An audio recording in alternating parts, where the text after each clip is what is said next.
Balema Anyokma, très urgent. Balema billet samedi 17 janvier 2026. An Karamogo Aïdara Bora a Kumana Yoro Sabaka. Aïdara ko maaw de be ka sarabi. Ko war bora koka nanayi. Ko war de be ka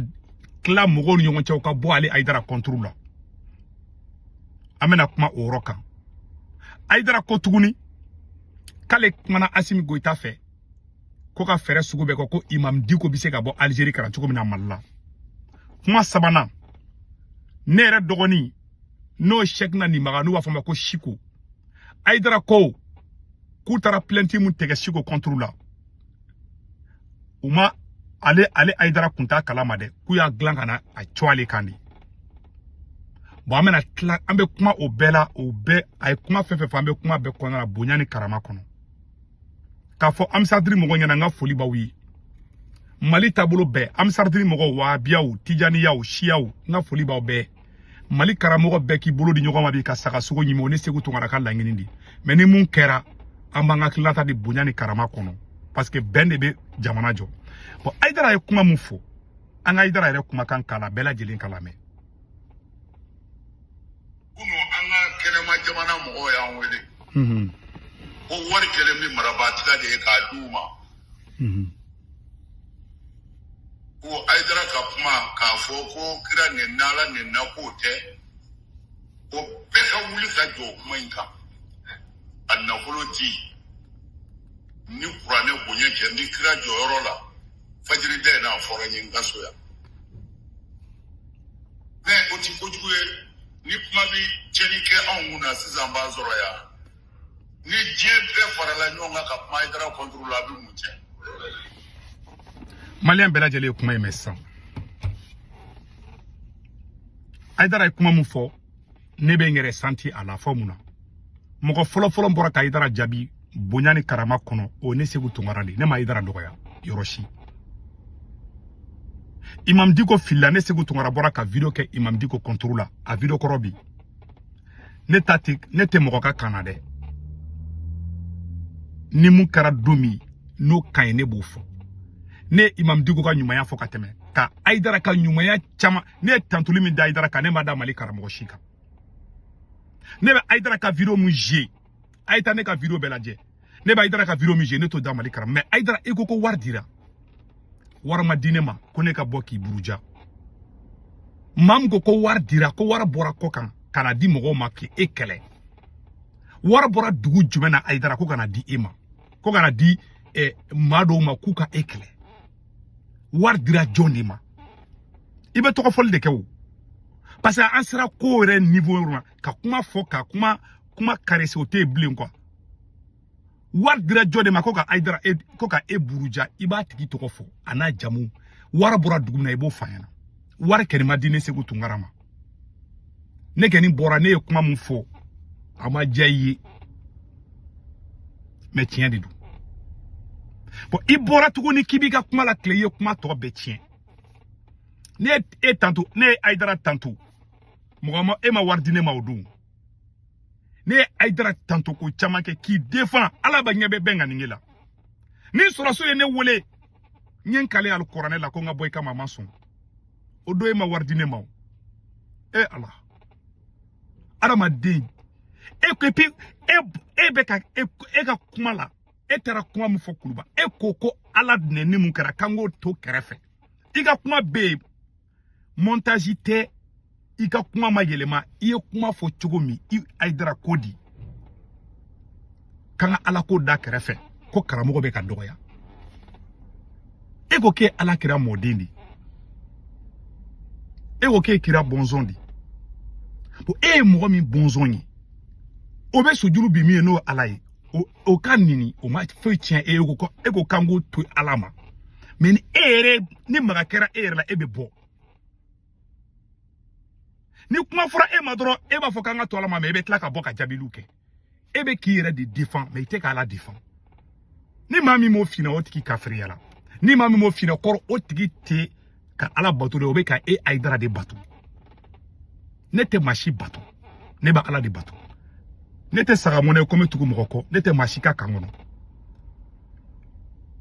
ne bɔra ne dala ka ci fɔ imam Diko ɲɛna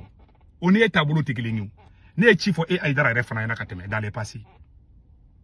aw bɛɛ ka kan ne bolo ni ye sɛgɛnɛ bi aw bɛɛ ka tɛgɛ di ɲɔgɔn ma bi mais Aidara i bɛ ka sira kura min ta ni ma bila Mali sigi la mɔgɔ caman dalen don la caman bɛ ba yi n bɛ ka tiɲɛ de f'i ɲɛna e ni Ala na kira cɛ e ko k'e Ala kira mɔden ye o bɛ dɔgɔya o Ala bɛ dɔgɔya e ɲɛna et puis a bɛ tila ka kuma k'i n'a fɔ ko tɛ koba ye quoi e Aidara mun filɛ ne dɔgɔyara a bɛ digi i kanubagaw la o bɛ réagir mais Ala bɛ dɔgɔya ko non mɔgɔ kana réagir ko bɛɛ ka to ten mais ne e dɔgɔyara e kanubaga caman bɛ bɔ ka mɔgɔw nɛnɛ nɔfɛ o bɛ kɛ o mais Ala bɛ nɛnɛ b'a fɔ k'o to yen n'i bɛ fɛn fɛn fɛ i b'a défendre n'i tɛ k'o défend kɔrɔ i t'a fɛ soit i ye silamɛ soit i tɛ silamɛ ye silamɛ halala ni silamɛya la gosira a bɛ digi la fo n'a ka sɔrɔ i tɛ silamɛ ye il faut k'an ka tiɲɛ fɔ ɲɔgɔn ɲɛna quoi e b'a fɔ mɔgɔw ɲɛna Aidara b'a fɔ mɔgɔ la ko mɔgɔ kana dimi ko Ala ka dɔgɔya mais e yɛrɛ ni se kɛra e ma o tɛ bila ka lahara kɔnɔ o ye tiɲɛ de ce sont les réalités e bɛ ka kuma fɛn fɛn fɔ nin ko wari sarala ka di mɔgɔw ma munna Ala ta la i m'o fɔ parce qu'il bɛ k'i yɛrɛ de défend mais Ala ta ça ne te dit rien et puis Aidara sigila ka wajuru la a bɛ ka kuma ni Ala nɛnɛ n'a b'o fɔ a b'a fɔ ka ça ne dit rien silamɛ halala Ala bɛ dɔgɔya kuranɛ bɛ dɔgɔya wallahi bɛ réagir e Aidara mana dɔgɔya mɔgɔ ma ɲɛna ne Aidara jɔlen ni maa ma i dɔgɔya i denw ɲɛna e ko k'e kira mɔden mais ni maa ma ye e Aidara dɔgɔya i den fɛn fɛn ɲɛna don o don o tɛ lahara kɔnɔ o don o bɛ réagir o don fo n'a ka sɔrɔ e jeli tɛ cɛ fɛn fɛn ka di ye a tɛ la gosi ɲɛkɔrɔ cɛ hali muso n'a ka di ye ni mɔgɔ dɔ k'i muso cɛ ka jugu a bɛ digi la kuma tɛ Ala ma an ka tiɲɛ fɔ sa mun bɛ tiɲɛ na ka tɛ fɔ e ko k'e bɛ fɛn fɛn mɔ bɛ la gosi o tɛ digi e la k'an k'o to ten mais ni se kɛra e ma e bɛ réagir o ye fɔlɔ ye fɔlɔ amina ne y'i defa i ma wari di ne ma dɛ a mɔgɔ min k'i ma fana ko wari dira mɔgɔw ma ko ka e Aidara nɛni a fɔ ko ne Segu Tunkara ko k'a tigɛ nkalon tigɛ tiɲɛ t'a la wari ma di mɔgɔ si ma i bɛ ka ko yɛlɛma ka kɛ diinɛko kɛlɛ maa minnu bɛ k'i critiquer maa sugu bɛɛ b'a la i ni nin tɛ wahabiya kɛlɛ ye dɛ i Ala dɔgɔyara a ma i ye Ala ko négliger de o ye tiɲɛ de n ye n kale kuranɛ la i jo t'a la e tɛ k'a fɔ k'e bɛ Ala fɛ k'e kira mɔden olu bɛ la gosi o tɛ digi e la ça veut dire que on doit te poser la question cɛ ne Segu Tunkara ne ye mɔgɔ dɔ haramu Modibo Keita nɔfɛ Modibo Keita den tɛ ne ye o ne m'a fɔ ko ne ye Modibo Keita mɔden ye o Modibo Keita tun ye masaba de fɛn o fɛn ni fɛnba don n'Ala gosira n'a ma digira kɔrɔ k'a fɔ ko ça ne te dit rien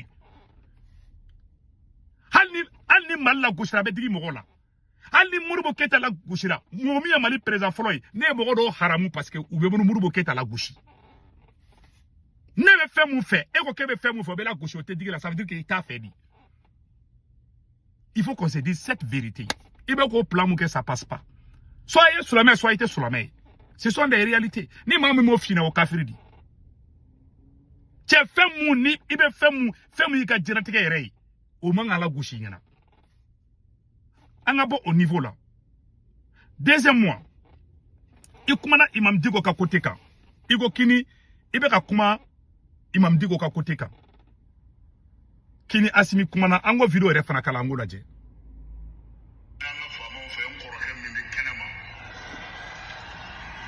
n'a bɛ fɛ ka na ne hakili la n'a ma nacogo sɔrɔ ne taara intervention na an ka faamaw fɛ u k'a lajɛ n kɔrɔkɛ ka na ko Imam Diko kana bon i tɛ mun kalama Imam Diko ko la Asimi ye mɔgɔ bila ka taa Imam deli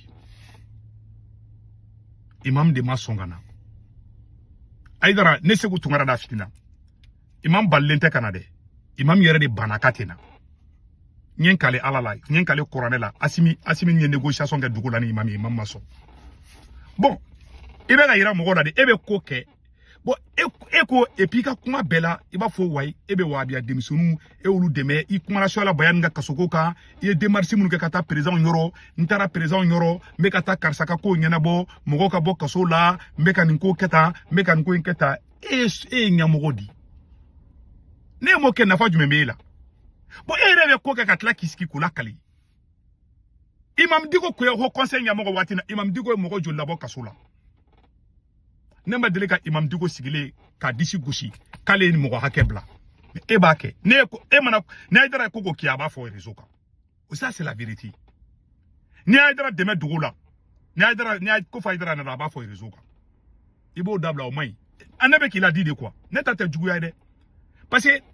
Haidara ne ta Haidara kɛ mɔgɔ jugu ye quoi kɔrɔ parce que mɔgɔ dɔ bɛ n'u bɛ kɔrɔ souvent u hakili bɛ fiti dɔɔnin quoi o de bɛ ka kɛ Haidara ta ye Haidara n'est pas méchant mais kɔrɔ bɛ ka je mɔgɔ dɔ bɛ n'u ye san 60 sɔrɔ ka yɛlɛ dɔrɔn u hakili bɛ to ka bousculade kɛ quoi o mɔgɔw bɛ yen donc a ye to ka Haidara kɔlɔsi parce que Haidara ka kuma ninnu tɛ ɲɔgɔn ta kuma si billahi tallahi mais ne t'a dɔgɔya dɛ karamɔgɔ in bɛɛ ka kan ne ye aw bɛɛ ka kan ne ye n tɛ amsardini mɔgɔ ye n tɛ ka amsardini kɛlɛ n tɛ ka wahabiya kɛlɛ n tɛ ka tijaniya kɛlɛ aw bɛɛ de ka di ne ye mali mɔgɔ bɛ ala tɔgɔ fɔ aw bɛɛ ka di ne ye hali minnu tɛ ala tɔgɔ fɔ minnu bɛ mali ko ni fɛnw na mais minnu bɛ ala la gosi de t'olu fɛ mɔgɔ bɛ ala la gosi mɔgɔ k'i bɛ ala la gosi i kan ka di ma tigi kɔrɔ mais cas exceptionnel bɛ yen i ye Imam Dicko ka côté min fɔ Imam Dicko bannen Asimi bannen tɛ Imam Dicko Asimi bɛ ka imam deli imam bannen de don k'o yɔrɔ f'i ɲɛna n'i ye ko kɛ kuma bɛɛ ka i sigi réseau kan e ye haut conseil ɲɛmɔgɔ di e ye Sulama ɲɛmɔgɔ di ne ma démarche kɛ yan'e ka kɛ haut conseil ɲɛmɔgɔ ye e Haidara yɛrɛ e nana mɔgɔ min place la o fana tun bɛ nin ɲɔgɔnna si de kɛ o Imam Dicko mɔgɔ dama min bɔ kaso la Imam Dicko mɔgɔ dama min bɔ terroriste bolo an t'a hala da dɔn e ma deli ko Imam Dicko mɔgɔ min libéré ka bɔ terroriste bolo Mali Sulama ɲɛmɔgɔ ma deli ka kɛ mɔgɔ 100 ni kɔ tu den k'u ka bɛɛ bila Imam Dicko y'o baara kɛ hali sini a bɛ Mali record la dɔw yɛrɛ ko Asimi baara dɔw ko Asimi t'a la bon on ne sait pas imam y'o kɛ mais ne tɛ Imam Dicko sigilen k'olu fɔ e de mana kɛ e b'i sigi wahabiya denmisɛnninw et puis e yɛrɛ bɛ wahabiya denmisɛnninw fɔ on sent que tu as la rage on sent que dimi dɔw b'i la i bɛ fɛ ka fɛn kɛ cogo dɔw la et puis encore an ko côté bila an kana Siko ka côté la sisan nɔ Imam Dicko ye fɛnkɛ Haidara ye kuma fɔ Siko ka côté la an ka jɛ an ka Siko ka côté fana kuma lamɛn tuguni a ye mun fɔ Siko ka côté la a y'a lajɛ dɛ u taara ne sɔrɔ Dakar k'u n'a mɛ plainte dɔ cɛ ni kama a y'a lamɛn dɛ ne t'a dɔn a y'a lamɛn n'u ko ye cɛ ni jumɛn ye k'a ye ala neni ko ka kira neni ne maa mɛn yɔrɔ si ne t'a mɛn ne ko n ko ahan ko an b'o la u ye ne wele Mali la yan ko Haidara ko si benna tɔ minɛ kɔnɔ n ko mun kɛra u ye cɛ ni tɔgɔ fɔ ne ko ye jeni ko Haidara ko nin y'i fa de neni k'i ba neni ko ka i yɛrɛ buruja ko hali i denw ani i muso ko ni cɛnin y'a bɛɛ buruja ko ayiwa ko i ka plainte don joona ko a bɛ Dakar ko a minɛnen don ne ko a bɔ n ko ne ka plainte don ma mɛn la ko ye plainte don ka ban n ko ko ye plainte don n ko ne t'a don ne ka plainte ti di diɲɛ faama ma ne ka plainte di ala faama de ma. A ye kuma in bɛɛ lamɛn dɛ a y'a ka kuma bɛɛ lamɛn dɛ bɛɛ lajɛlen ka lamɛn. o kɔfɛ u ye Iba wele Iba kun bɛ ne fɛ Dakar ko Iba ka taa plainte don joona Iba nana ne yɔrɔ la ka na fɔ ne ye k'a fɔra ko k'ale ka taa plainte don n ko e ko di ko ale ko non k'a fa ko u b'a to ala ma ko olu tɛ taa plainte don mais u nana ne fɛ y'u bisimila u k'u de ko conseil ye réunion kɛ. A y'a lamɛn. maintenant ka k'u ka plainte don ne y'o conseil président ye mais o conseil mɔgɔ kelen ma fɛn fɔ ne y'o la. Ko mɔgɔ ma fɛn fɔ ale ye. ma si tɛ conseil la min y'a fɔ ne ye ko ani ninnu bɛnna nin kan. Voilà. mais ne k'u ma problème t'a la n'ani o conseil bɛnna ka ban o ye ne yɛrɛ ka bɛnkan de ye o conseil bɛnna fɛn o fɛn kan o ye ne yɛrɛ ka kan ye ne problème foyi t'a la u y'a kɛ ten u ye mɔgɔ minnu nɛgɛ olu ka far'u kan ka kule ne yɛrɛ ka far'u kan ka kule non non non. Voilà. anw bɛ baara kɛ ni hakili ye. Voilà. mɔgɔ min ye nɛni kɛ o tɛ. K'o tɛ. ne bɛ fɛ ka diinɛ tiɲɛ ne y'a fɔ a ka ca san 20 ye. A y'a ka nin kuma ye ko mɔgɔ min ye nɛni kɛ mɔgɔ min ye ala nɛni k'o tɛ ko mais ko n bɛ fɛ ka diinɛ tiɲɛ n ka bonya bɛ Siko kan vraiment ni ye sɛgɛ ni Seko tungara Seko bɛ bila bi walayi mais Haidara ye kuma fɔ ko nɛni kɛra k'o tɛ kojugu ye toujours a b'o ligne de kan ko nɛni ko ayi comme ko munu be fait ka dina toujours ale ni munu be kelela ale ka attention bol de kan toujours awa mogo be sulamaya neni Aidara to lutiki u kele aya remarquer de mogo be ala neni mogo be Qur'ane u kele ka fembe ke wallahi ni Aidara ni ita Aidara ye ko tiku kele en général dans ces derniers temps abe munu kele a sulame nyogon de ani munu nga tabulu tikilingi de munu ba soso de a olu ko ka gwa bi ka teme jenatike fembe ka ati sanki il y a la haine quoi haine ba dusukuna quoi ça dit au lieu que ça dit tic au tac de dou ala nenna ne segu tungara ne yu deli ke ngo sulame kana plenty dou ali shini ne bo linka shiko demiseni fitini ndi fili be besoro ne ere segu tungara deli ka wakati sulame chama ne kele mais Aidara be nyina munko mogo shiko kanubaga chama bora ka video ke ko wahabiyaw de tara plenty tege o yen galondi munu tara plenty tege shiko contrôle la wahabiyaw bala tijaniyaw bala mali tabolo te mogo mi o mogo kuntala bon ale ko kale ho conseil nyamogo yi est-ce que normalement ale ka ngaboka ni kuma important ego ke o conseil nyamogo yi ku ya glan ou ma fin fo engana e kumbi bandron mais e sona bon Aidara en karamo Aidara et des plaintes tege chiko contrôle ni Qur'ane tia Aidara et des plaintes tege parce que et des nyamogo yi et des plaintes tege mais et dako ke sona e bena sigo kuma kelen kamuna toujours pour que toujours kaere clarifier mamunu be ala neni mamunu ma son sulamaya yi qui est clarifié oui parce ibe qui adressé mogo munu no olu be chiko soutenu a do ta et peut-être siko kando siko kanu ko kadine ntendo ko wala mais Philippe a soro démissionné ala siko te mogo jugu yi wallahi ali shini wallahi ne be delike sulama ku bulda dusula mais Aidara tay te siko dron ko ide mama be sulama ya dogo ya Aidara to tegi kele Aidara be mama kele mamu ni sulama era bul de kele toujours avec attention ya soldima mais ni mama naga soro atika koku nyasili mele ale Aidara de mateni fo il va jamais dire ça mama ni Aidara ne te ko Aidara deuni ite ko Aidara kanu bagawi donc a fo onyana et Aidara fleni a foragena ko mogodo de ala neni ko kata plainte tege contrôle la il commence ka fo conseil mogo nyana anga ni ko tout temps anga glantan mais ere sona plainte ga tege siko contrôle la et de nyamogo yi abina fo sisa no Assimi Goitani aga gouvernement jara ka décision dota Assimi gatla ka tisigi ka mikorota ko a ne ka langini kunteni de premier ministre Ablaye Maiga oni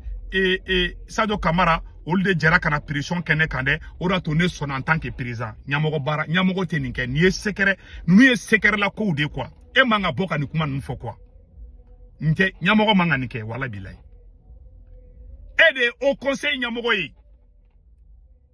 il sonna plainte katika siko contrôle au nom du haut conseil au nyamogo te tete musote et Aidara dido ne Aidara kungo kate tega au conseil to la kunte tega mais il sonna ni manya il sonna pourquoi be botu ni kono kuma kelenta kebi rejeya ola parce que odongo itara faut pas de ke kuluba itari sura me nyogonde la goshi kuluba imata kuma ko alabe ka doga ko ka fere ko la non e ka langini ye munye e ni munu ga tabolo tikilenye toujours e nyesile mbolema e nyesile te mogo munu be ka ala neni e nyesile te mogo munu be ka Qur'ane la gushi e re nyesile mu me e re sulame nyogon awa ete machi kele depende ki dondon fobi ini sulame nyogon de be kele la kuma be iti ye ka sulame a défend ma were contre la munu be sulame a kele ito ke kuma si ibi sulame nyogon de la gushi kuma be mais à la benne neni au tifentien et Chiko est démissionné et puis Chiko n'est pas méchant mali sulame ka yafane mare ninga kuma dona parce Chiko kola sulame do kuma ngane haramu ne se ku tokora bora ka video ka domina ngo sulame ka yafa Chiko ma mo folo mi ne se ku tungara wole ko ne kuma mun fo kuna boranda ku bene haramu nyen kale Qur'ane la wa biate Mɔgɔ min ye ne wele ko fo Siko ka to kaso la de Sulamɛ de don mais wahabiya tɛ mais n t'a taabolo fɔ Haut Conseil la mɔgɔ joli farala ɲɔgɔn kan ka taa plainte tigɛ wahabiyaw dɔrɔn tɛ o Tijaniyaw b'a la Shia mɔgɔw b'a la Amsardini b'a la o ye tiɲɛ de wahabiyaw b'a la Sulamɛ caman ne yɛrɛ ni Amsar mɔgɔ dɔw kuma na ko k'u tɛ yafa Siko ma c'est la pire vérité mais ne bɛ ka mɔgɔw deli ali sini ne bɛ deli kɛ mɔgɔ ka yafa Siko ma ne ye vidéo man ne bɛ se ka fɔ mais ne e b'i ta kɛ e man ka fɔ réseau kan c'est-à-dire que e ni Haut Conseil mɔgɔw bɔra ka réunion de kɛ ko dɔ kɛ dugu la e man ka bɔ n'o kɛnɛ ma ɲɛmɔgɔ baara t'o ye cɛkɔrɔba i filila koyi ne fa i filila koyi Aïdara ne fa filila ne b'a fana n ka filila bɛɛ b'o dɔn ne la n ka quartier la Mali la k'a fɔ k'i ko ka gone i ko man gone i ye ni fili mun kɛ ka taa Siko ka kuma ta k'a fɔ tan i y'i Sulamɛɲɔgɔnw de la gosi tan toujours n'i bɔra i bɛ Sulamɛɲɔgɔnw de la gosi ka di maa minnu bɛ Sulamɛya la gosi i ye nin kuma fɔ bi minnu tɛ Sulamɛya fɛ bi minnu ma da la ko la a b'u bɛɛ ka page sanfɛ Sulamɛya juguw ka mɔgɔw ka kuma e ka mɔgɔw b'a dɔw partager la ne b'a yer'u ka page sanfɛ e ka kumaw ne b'a ye Sulamɛya juguw ka page sanfɛ parce que a ka d'u ye awa e yɛrɛ Aïdara e bɛ mɔgɔ kɛlɛ a bɛɛ Sulamɛ de e kelen bɛ se ka ko dɔn ka tɛmɛ diɲɛ bɛɛ kan o tɛ se ka kɛ i bɛ fili e ko k'e Ala kira mɔden de o bɛ sujuru bi Ala min o bɛ nɛni toujours e bɛ kuma tourner di et puis a Siko ka kuma in fɔ tantɔ yara ko ale ma sɔn ka tugu kɔ a kɛra ka kuma wɛrɛ fɔ ka da o kan qui est très dangereux a y'a lajɛ a bɛ ka mun fɔ ani maa minnu man di Siko ka ko la a bɛ ka kuma tourner cogo min na Aïdara n ka ɲɛ mɔgɔ kalannenw de anw tɛ sagaw ye koyi an ka Aïdara ka nin kuma lamɛn mɔgɔ faga minnu filɛ an fɛ yan olu de y'a kɔrɔ don ka fɛn ka don a la k'a kɔ alors mɔgɔ faga minnu filɛ an fɛ yan olu de y'a kɔrɔ don ka fɛn ka don a la k'a kɔrɔ ta o tasuma min wulilen don o tuma na u bɛ fɛ ka nin bila o nɔ na mɔgɔw ka ɲin'u kɔ voilà k'u bɛ fɛ ka Siko ko Sulamɛ minnu nana ni mɔgɔ faga ye Mali la ko mɔgɔ faga min bɛ ka kɛ ko Sulamɛw de b'o kɔfɛ a b'a fɔ ko Faransi b'a kɔfɛ da ko Sulamɛw de bɛ mɔgɔ faga in kɔfɛ c'est à dire Aïdara de kɛra Mali service de renseignement ye bi Aïdara de kɛra Mali policier ye bi Aïdara de b'a dɔn maa minnu bɛ ka marifa ta mais Bina Jara kun bɛ jɔn ka tɔn na n ko Bina Jara kun bɛ Aïdara de ka tɔn na Aïdara ka tɔn de Bunaɲang mun bɛ e représenter Kayi o minɛna terroriste bolo o bɔra ka terroriste tanto k'u kaɲi i ma kuma o kan o n'o tun ye taabolo dɔ de tun bɛ bɔ ka kuma o kan maa si ma kuma jugu fɔ Bunaɲang ma mais ni Bunaɲang tun ye wahabiya de ko wahabiya dɔ de tun y'a kɛ san b'a sɔrɔ Amsar mɔgɔ caman bɔra ka bila fan bɛɛ c'est la vérité an bɛ tiɲɛ fɔ ɲɔgɔn ɲɛna aw bɛɛ ko ka di ne ye ne tɛ maa si ka côté la mais ne bɛ tiɲɛ de fɔ il faut qu'on se dise la vérité soit ye Sulamɛ soit i t'a ye cɛ ne muso ni ye ne ba la gosi ou bien ka ne fa la gosi ni wala ne b'i haramu bilahi talahi e ko k'e fa de ye kira ye e mɔkɛ de ye kira ye o bɛ se ka la gosi cogo jumɛn ko tɛ digi e la mais ne yɛrɛ la gosi la o bɛ digi e la ça veut dire que i bɛ ka mun fɔ c'est pas vrai soit ye Sulamɛ soit i t'a ye et puis e ye Sulamɛɲɔgɔn lamaloya tan e ni Sulamɛɲɔgɔn de jɛra ka ko kɛ Ala y'aw seere ye e bɔra k'o fɔ réseau kan est ce que o ɲɛmɔgɔ baara ya a bɛna fɔ dutigi n'a ka dudenw ka jɛ ka ko kɛ dugu la dutigi ka tila k'i sigi télévision so la k'i sigi radio so la ka taa fɔ ko ne ka dudenw de ne bila na dɛ nin tɛ ne ka laɲini ye o tɛ dutigi ɲuman baara ye o fili baaraba di et puis Aïdara i kan ka kuma yɛrɛ bila nin wagati la i bɛ ka kuma fɛn fɛn fɔ a si tɛ ka sansi foyi t'a si la i bɔra k'i bɛ yɛrɛ lajɛ i yɛrɛ tɔ nɔgɔ ka taa fɛ de ni maa min ko k'i ka nin kuma in ye tiɲɛ de o kɔrɔ o tigi tɛ Ala tɛ sara Ala ɲɛ awa Ala ma sara mɔgɔ tɛ o kɔrɔ o tigi bɛ e Aïdara de fɛ a tɛ Ala fɛ maa bɛ Ala fɛ Ala tɛ se ka dɔgɔya ɲɛna k'a tɛ digi a la mais Siko ye denmisɛnnin de ne bɛ Siko ka cas faamuya Siko ye denmisɛnnin de mɔgɔ minnu bɔra ka ne wele ko ne kana Siko défend wahabiyaw tɛ u ye Mali ko bɛɛ kɛ wahabiya de Asimi Goïta bɔra ka fɔ télé la ko minnu bɛ ka marifa ta Mali contre la k'u tɛ Sulamɛya kɛlɛ la mais e bɔra ka sigi toujours au rankini no au début cœur là quoi, ça dit que tu n'arrives pas à digérer quoi. Aïdara, tu souffres, hein? Tu souffres. Kofo diagoya e Aïdara ka do be kungura e de be ko be doni malien be. An bora boulevard la domina ko ka France ko a bara France. Malien be ba do France de be ka marafa di mogo ma ka Mali kelebi. Mali servi de renseignement nyofo, Mali président nyofo, Malien dembe yofo, mais e Aïdara kele ne koko ayi. Ko France tede ko munu me misiri kono la ko dedu. Ini de bora ye wajulu ke ko kata misiri utara misiri fu yo ma fo isoroy. O e Aïdara be misiri min don. Ko rebe ka mogo mun deme e be mogo mun do et puis idela ka wajulu ke iko ko mogo fagala ka nyamogo serima mais ita tiki toko fo. Aïdara Mali sheratiku be ka molo ayi mare dugu be be ka kuma mun fo mogo be tiki ngininga. Iga prévu ye jumeni parce que mogo bi bunyadi. Et puis il y a mon au conseil là quoi. Ça c'est la pire trahison nin coronete. Et mon on conseil là. Aïdara ni te au conseil fait ni ta fait ala kama toyi wallahi. Ite ka c'est dire il be fait no ko ite ka défend quoi. Wallahi bila. Anta do tabolo mbila de. Mais ite ka solomeya défend et Aïdara ni coronete. Nyen kale coronel la kan kalenga tunga la Aïdara ite ka solomeya défend 100%. Ibe ka solomeo de kele. Ni mamu fina wa nebo fina pion awa siningene sili. Nega mogo mfana ko kabe feka kele problème tala. Nega bazoka peralimbe. Moi je n'ai pas peur de dire la vérité. Ne vérité fois imam diko nyana. Oma Aïdara e omeo. Ne Aïdara defa imomeo. Mais ne bora dron ka fo e ka Aïdara la iye kuma mfo kamanya. Iko ko war de be ka di mogo ma ki kele. War ma di mogo shima ki kele. Iye kuma mfo imanga fo. Itari sura me nyogo de la gauche. Et puis avec ata kuma tukuni avec un président tantôt ami bla président ani président à côté tenna itara ka ti sur amenyo na gushi et puis kanyina e wo ke kira mode oben ne no be to te be ma che ali ni bloqué mu flana ni bloqué ni kadne ali ne mo do ne ga bloqué sans qui daji to ka ne ba te ki kele parce que bloqué kadni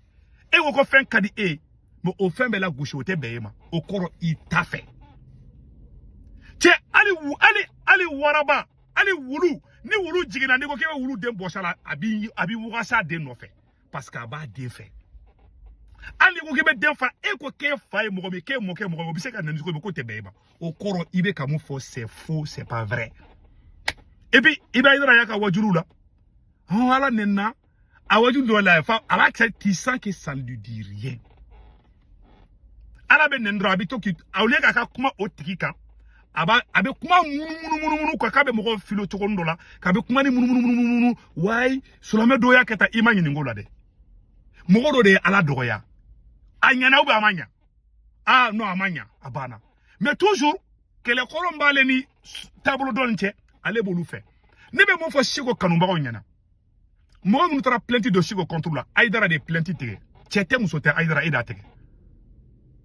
de ordre du ko kata plainte tike awa ede ga plainte bi ne corona che de plainte tike ire dada fo donc vraiment il gani sensi ibe ki yera rabi c'est trop mogo ba te kuma be quoi mogo ba be tadi iti kofle mais ebe ki kofle de e ba fanya to ala ma etate to ala ma de e ne ni mogo ma ga la be réagi mais ni mogo ma ga ala la ete réagi sensi du membo la abe fleni e ba na ga kuma to la metuguni aya ga ni kuma la mede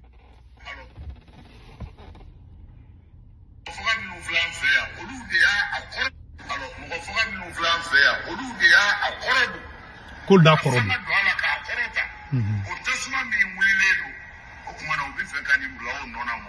Kube feka sigo ka cool bla ono. Voilà. Boy mai tu atra ay imai ay kuma saba de famuni shini site klini. Ko ay kuma kelen foforo akoko misiri konaula. Je m'excuse ko munu nye mogo fagala ko kele me Mali kono kube dina ko kele de la c'est à dire ale de Mali service de renseignement ale de ba do mbe ka ke Mali kono dina ko kele te Mali kono ala ko kele te Mali kono France de kele me ka mercenaire bla France media be clé ku publicité ke ebe ka munu na gauche de olute France fe o mais Aïdara ite ka fe fo France ma o nan fana nya bi la ola ebe ka munu na gauche olu yɛrɛ ni tubabu yɛrɛ mandi e bɛ taa tubabu fɛ yen i bɛ fɛn bɛɛ sɔrɔ yen mais e bɛ ka mun na gosi e bɛ taa tubabu munu fe ni so be ka sanga di maire o tubabu yere de be ka malici ala sago isago antaro mu minu tubabu che antaro ngani ngembila mais iteka dina défend ibe ka na ni confusion di ibe ka ni munkene ibe ka na ni confusion di c'est très dangereux ce que tu es en train de faire iteka na ni fara ibe ka na ni fara fara lidi awaye ho conseil mo yu janfa parce que ini ho conseil mo yo kuma fo horonya la dambe yala sutara konana ibora kono kuma kelen kono olu lebu ko le ko glanke ma bo kalama est-ce que kango ebi ki adresser jonna ebi ki adresser munu be ala nenindi c'est pas sérieux pour un chef e ka na kuma dabla de kuyi ne be ka tiens de fina voilà ana kuma to la me et puis aga ni kuma kelen kona kale démarche ko wabia de nubla wabia dombla pourquoi eta fo konye démarche ke ka sulame dobla wabia ko yoro fo wala on s'en fout de ça o ma wabia te malien de ya. Ça, on sait que il n'est pas un rassembleur. Tiens, erreur là. Il est position il est malien parce que il est quel là. Il est quel corombe depuis fédéralement clé de pas ma wolo quel corombe bébé carano quel corodi. Il est chaki munta si ça y est glo asimika glo gibara sano. Président tiens des fois ha président tiens ah la boko mufana fode. Aitara ngone e kon karamogodi. Aya kuma la mede.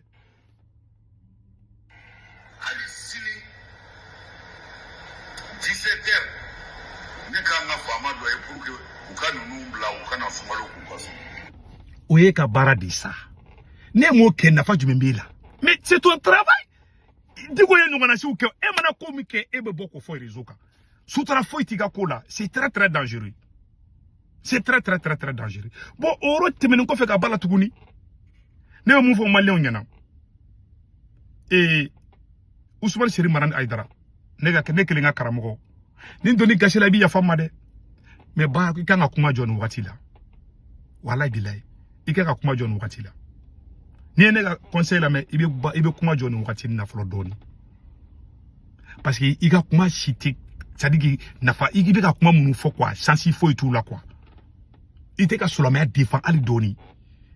et de clé la courano jinna et de ka minimiser ka kina fo ite quoi tché arama debe fin ne wallahi ne mogodo haramu Samuru Touré no fe do de la ka foko Samuru Touré ki tero di no ne atiki haramu parce que Samuru Touré kadne ni mogo mi kuma jugu fo Modibo Keita wa net ite ko jane parce que Modibo Keita mogo badi est-ce que fem ye fem bay ka tebe alaka obe nene o te fen tien abetiki sulame halala sulame horon ko ala dogara ko Qur'an dogara o ma fo tien o ko ite sulame. Il faut que ce côté soit clair. Hali wulu fait mon kadi wulu ni magara la bikele. Hali ne wulu taka blaika sokono. Wulu be ere protégé. Ni mogodo ko kabe sema wulu be otikele. O muye baganyi, o mute kuma, o ba don valeur mbe ela, o ba do ale tiki de wulu ba do de ba de balu. Mais ni mogo ko kabe na sema wulu bo kele. O de wulu drone. Mais ala de fien boda de maka fembe de ma o ala be nene o ma fentien mais netaro solo me amodeli mu yekwa o be bulu kante dien kala madia mais ebise ka ni fo ko ni do ni bise ka do jon kungulu la e ko kebe fem fo be la gauche o te fentien o koro ita fait voilà la vérité ni mo to fo ne bo fingina ibe fait ba défend ite fait défend koro ita fait voilà la vérité soyez solo me soyez solo me. Mais si vous avez fait la démarche, vous avez fait conclusion. Il a boli et puis, à Bobo, présent, assez mis à la diable à mon kétan.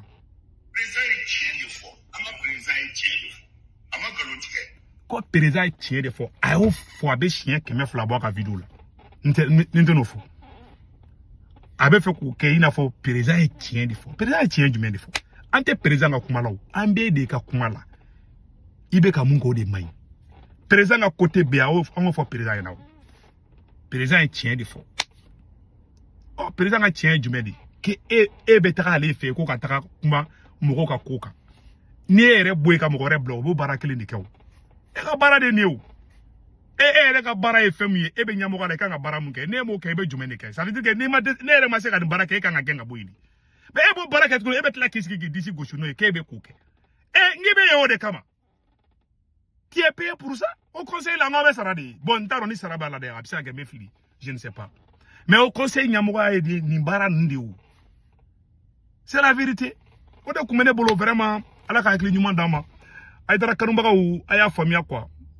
cɛ yɛrɛ la ko in sera tiɲɛ yɔrɔ ma quoi Aidara i bɛ ka silamɛya la cɛ yɛrɛ la i bɛ ka silamɛya la gosi an ka tiɲɛ fɔ ni kuranɛ cɛ i bɛ ka kɛ i bɛ ka silamɛya kɛ fɛn i bɛ ka minimiser quoi on sent que ça ne te dit rien quoi